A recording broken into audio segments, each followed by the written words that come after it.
Hello, I'm Andrew Urban from My Urban Home team and Keller Williams Realty. This video is a housing market update for the first quarter of 2021 for Central Contra Costa County. Now this is significant because you can see from these numbers and from this graph that the first lockdown in March 2020 really had a significant impact on the housing market. But ever since then, you see these normal seasonal variations. But we see a steady decline on the number of homes for sale and still an increase in the number of homes sold. This is just caused by the quick turnover of homes, which you'll see in a moment, a very short time on the market. The other significant aspect is the average price per square foot has risen by 16% year over year in Central Contra Costa County. And so this is just an indication of what's happening with the pricing just because of supply and demand. Now when you look at the average days on market, houses are on the market for only 12 days in March 2021, a ridiculously low number when you were considering that they were on the market 3 times that length of time in January 2020. The other significant point to realize is the list to sold price ratio.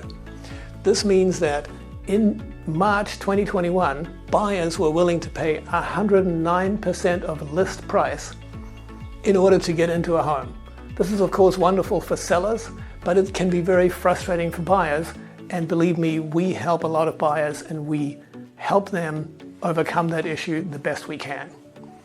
But it's a significant aspect. Now, in terms of Kiwi knowledge, think about what's happening going forward.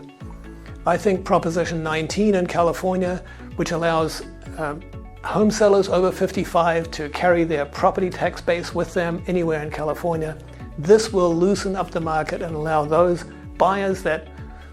sellers that live in bigger homes move to smaller homes but carry their tax base with them. I think that the pandemic is fading, and so it'll be a little easier for buyers and sellers to go into homes, for us to hold open houses, for buyers to have an easier time of being able to see what's available. I think interest rates will continue to stay low because, and the Federal Reserve is working on that for sure. But the impact is that over the last year, the monthly cost of a mortgage has really declined by 10% when you think about just because of the lower interest rates.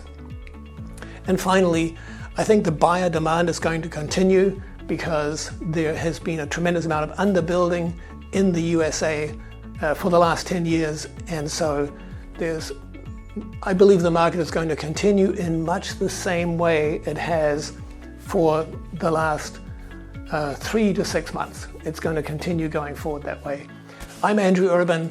I'm a numbers nerd. I love interpreting these numbers for you. So please call me.